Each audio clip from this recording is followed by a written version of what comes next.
Irjen Pol Ahmad Kartiko gantikan Irjen Pol Ahmad Haidar sebagai Kapolda Aceh. Pengamanan jelang tahun politik menjadi fokus utama Kapolda baru.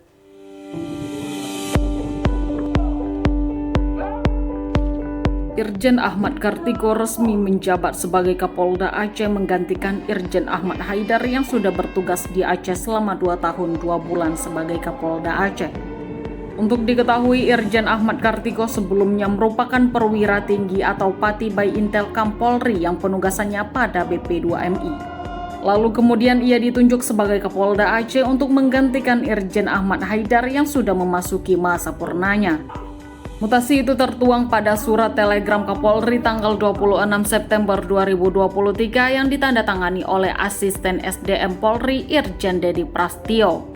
Sementara itu, Irjen Ahmad Kartiko mengatakan usai menjabat sebagai Kapolda Aceh yang baru, dirinya akan fokus pada kesiapan seluruh jajaran untuk menggelar operasi Mantap Brata Selawah dalam rangka pengamanan pemilu 2024 mendatang. Ada perintah untuk segera melaksanakan operasi Mantap Brata, sehingga kita harus mengkonsolidasikan diri, melakukan pemetaan terhadap daerah-daerah rawan, kemudian melakukan koordinasi dengan KPU dan Bawaslu agar situasi kondisi pada saat pemilu bisa berjalan dengan baik. Karena ada gelar pasukan, tanda dimulainya operasi Mantap Brata, dan juga kita sudah menghitung semua kekuatan yang akan kita turunkan dalam pengamanan TPS maupun pengamanan pergerakan kotak suara dari TPS sampai dengan ke BPK, kemudian sampai dengan KPU.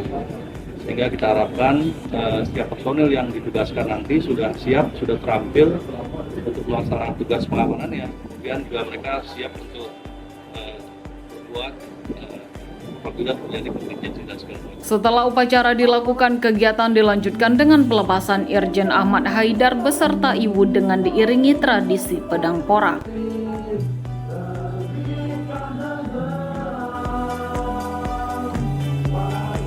Dari Banda Aceh, tim liputan melaporkan untuk seputar Aceh TV.